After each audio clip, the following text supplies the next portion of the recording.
Hey, what's going on? So a couple of you guys have asked me to talk about how one gets into teaching in terms of public ed. We definitely need more minority, especially male minorities, in the field of education. And FYI, before I get started, I know some of you guys don't agree with public ed, so there's no need to comment on this video. You might as well hit the back button or, watch another video. This is just more so directed to those who may be interested in getting into public ed. Now, each state has different requirements. I'm coming from Cali, so we're pretty much up there. I think we're the hardest state to actually become a teacher in. I think DC is up there, and our processes are similar. I think the only real major difference is that we have to take a test called the CSET. And they have to take a test called the Praxis, but they kind of are the same sort of test, just different names.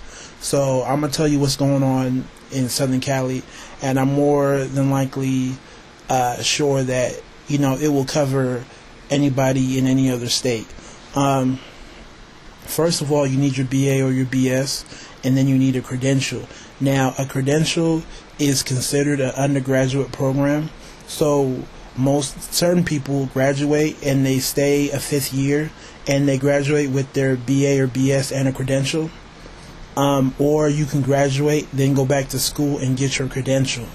Now, I wouldn't say one is better than the other, but I will say this: certain districts pay you on a pay scale, and it's based off of your years of experience, and it's based off of your degree and your units. So, for instance, on our pay scale, the first column is just for people with a BA, okay? Then the next column is like a BA plus 30 units. The next column is like a master's degree, and then the next one is a master's degree plus 30. And you kind of move up all the way to the PhD. So the drawback of graduating with your BA and your credential is that you're going to start off in the BA category. Okay, you're just going to start off in that BA category, whereas if you graduated, then went back to school and got your credential, you would start off in the BA plus 30 units category. So you would start off making more. I know certain people started off, in the master's category, and they were making, a whole lot more money, a good $5,000 more, as opposed to $5,000 less if they would have graduated with their credential. But just check with your state to make sure that what I'm saying holds true for that.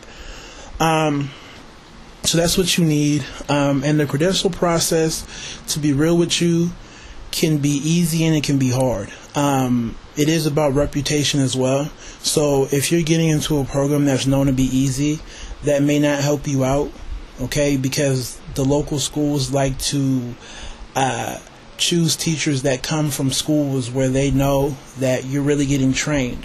I could have took the cheap route, but I decided to go to a more expensive private school because they're well connected, and you really get your money's worth and they really prepare you.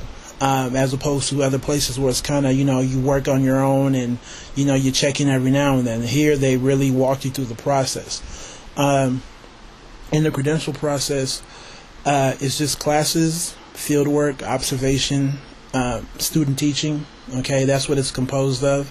And it's a whole bunch of other mini sub-tests that make up your credential. They're like teacher performance assessments, and like for us, we have to take 4, and you take them throughout your program, so you have that going on. So it can really get challenging, especially if you're trying to rush through it all in a year.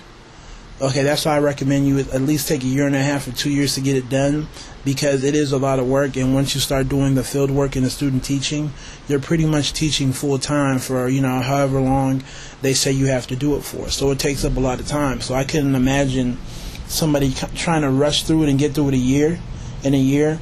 And even if one was able to do it, I question the quality of work.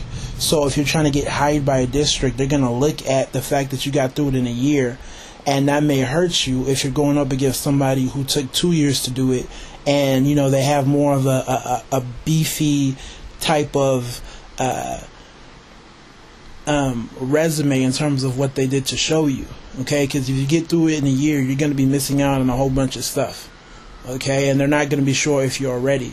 And you were more than likely to lose if somebody said they went for 2 years and they have all the, the little cool little portfolios that they have you do. So you have to take that in consideration.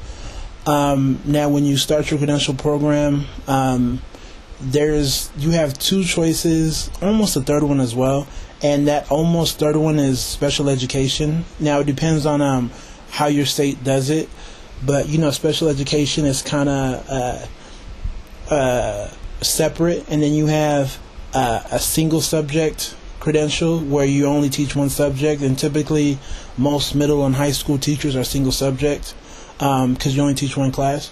And you have the most popular one, which is multiple subject, and that's what elementary school teachers get. Now, you have to understand your area. In Southern California, there's a whole bunch of multiple subject teachers. Everybody wants to do elementary, but they're the hardest jobs to get. So you have to bear in mind that, you can finish your program and not necessarily have a job, as opposed to being single subject. Well, at least when things were good economically, right? You can be, a single subject math or a science guy, and you've already got hired and you're not even done with your program yet because it's so bad they need people.